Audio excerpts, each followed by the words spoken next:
Hey guys, it's DVD Gamer Girl here. Welcome back to my channel. So I've played Baldur's Gate 3 for over 1,000 hours. I've done literally every single romance in the game from start to finish. I've played with and without mods and all of this stuff. But interestingly, one thing that I had not ever thought about was actually choosing Halsin as my primary partner at the end of the game.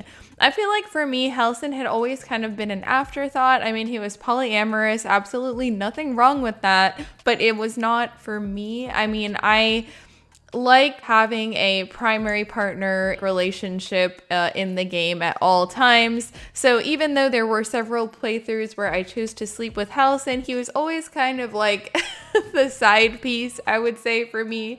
But most recently, I did a run where I actually did not romance anybody else. And I will say the experience of romancing only Halsin is very, very different. So one of the primary reasons that only going for him is that Act 1 and even 2 to some degree feels very, very lonely.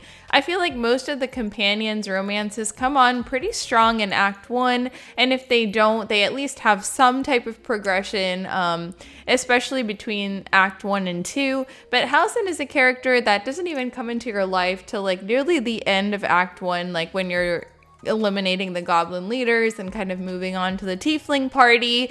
And one thing that I found very frustrating is when you talk to him at the tiefling party, with other characters, you have these cute little romances, like them inviting you to hang out or inviting you to bed, or you can kiss Will.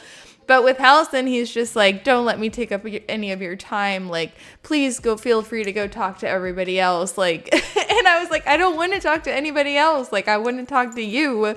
But he comes off as very, like, I don't want to be an inconvenience to you. Like, please go talk to other people. So it feels, a little bit lonely and sad to have him kind of push you away. I know that's not the intention because, I mean, you can flirt with him and say, oh, we could do other things. And he kind of takes the bait and he like plays along. But at the end of the day, nothing happens with him. Go on now.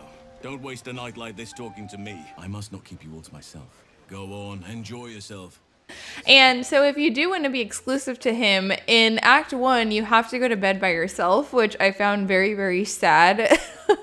Like, I don't think I had ever done that before. Like, I am literally always romancing somebody. So it's like you go to bed at least thinking of them, even if nothing happens with them in Act 1. And then in Act 2, I mean, it was pretty good. You just focus on Halsin's quests. At least that's what I did, because I did a run just purely dedicated to romancing Halsin. I didn't really care about anything else.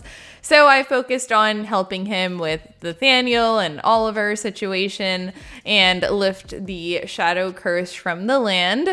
And then finally, like at the end of Act 2, he starts hinting that he wants more from you, but it's just, not really the time yet. I guess he's very busy with all of the things that we just did with the Shadow Curse. But again, like Act 2, there's no romance there whatsoever. So if you're focusing on him, Act 2 is also very like sad and slow, and it just feels like a waiting game essentially to try to romance this man.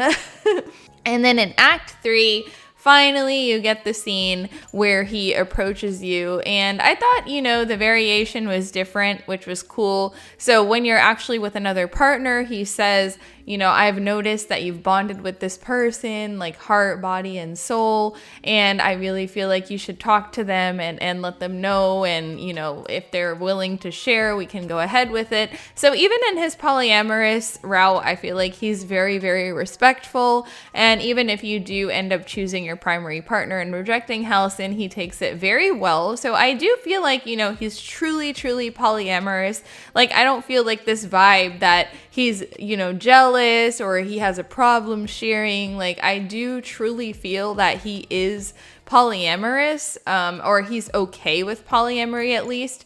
But one thing that I've always noticed about him, even when you're going with him in a polyamorous route, is that he says, I only want you, but you're so good that I feel like, I'm willing to share you with other people. I feel like he never actually says it the other way around, that I want to go be with other people. It's more that he doesn't want to restrict you from being with other people because he kind of understands nature and polyamory and just that way of the world, but he doesn't want anybody else. Like, I feel like I've always gotten that vibe from him, and I was very, very curious why that's kind of there, like why he says, I only want you.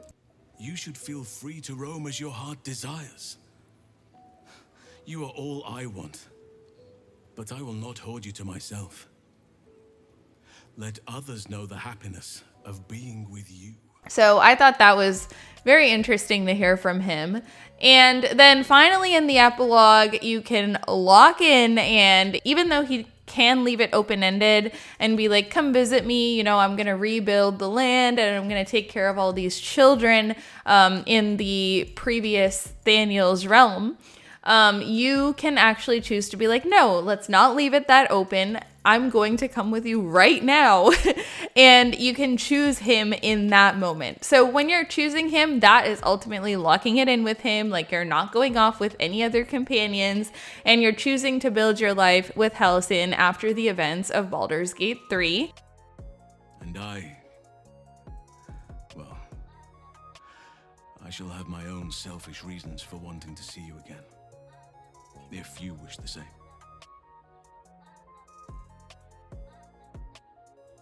You shall. But what about all that you'll miss out on? Your name will be fated in this city. There'll be parades, medals, feasts, hands to be shaken, babies to be kissed.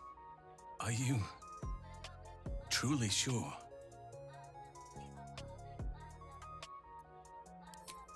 Well, then let us make haste.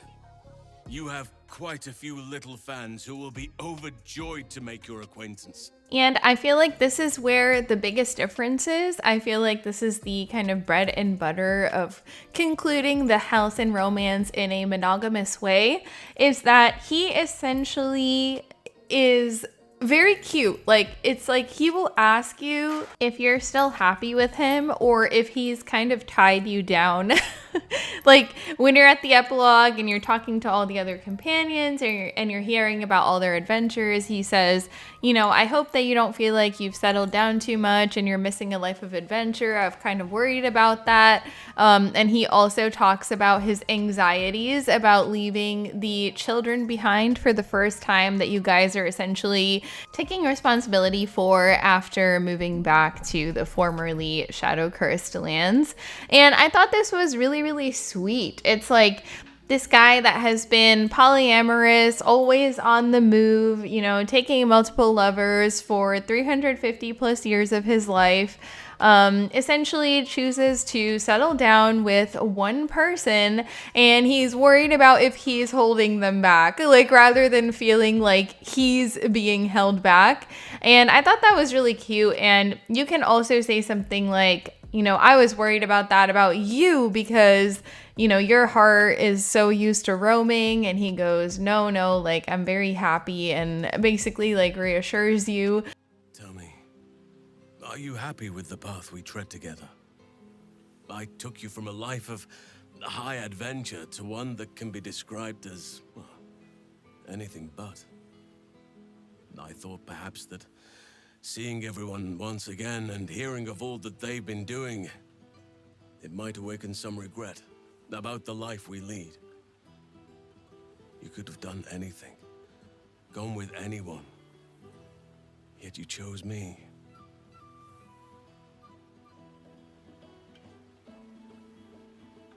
I thought I would, but in truth, no.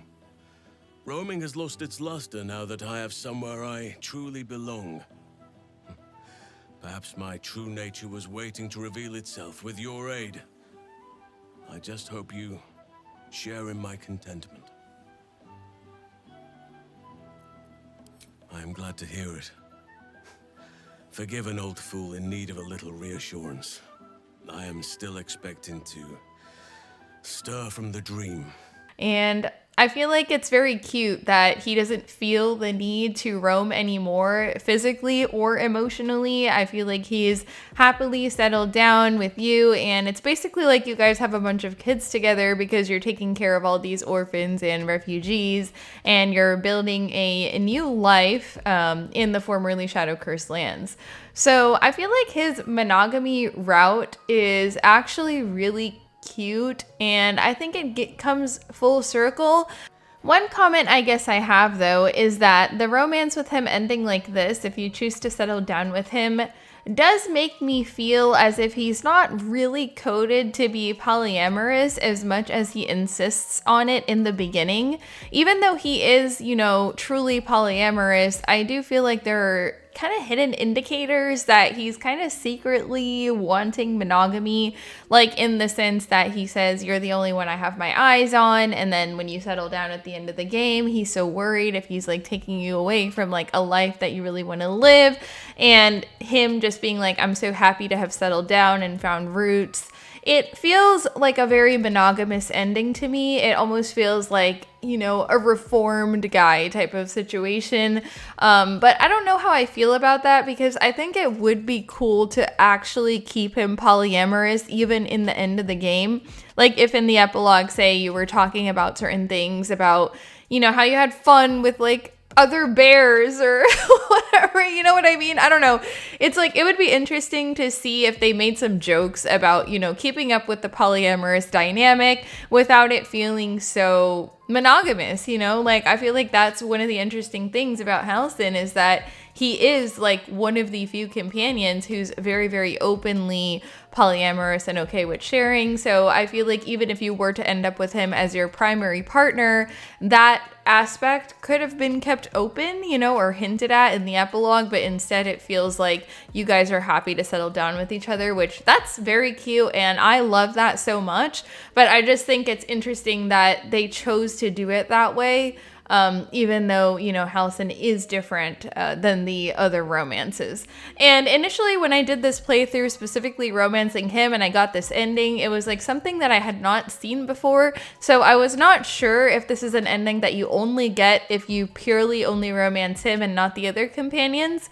But then I did reload an older save where I was with Astarion or something, and I had also romanced Halsin, and I saw that you can still choose to go with him in the epilogue and you get this same ending. So for Halsin, it seems more like it's the final decision of when you choose what you're gonna do after the events of the game. If you choose to stay with him, you're basically, you know, locked in, and he's very, very grateful that you chose him, and I just find that really sweet. Let me know what you guys think of his romance, what you think of the other romances. I would love to hear your thoughts on his polyamory versus monogamy, etc.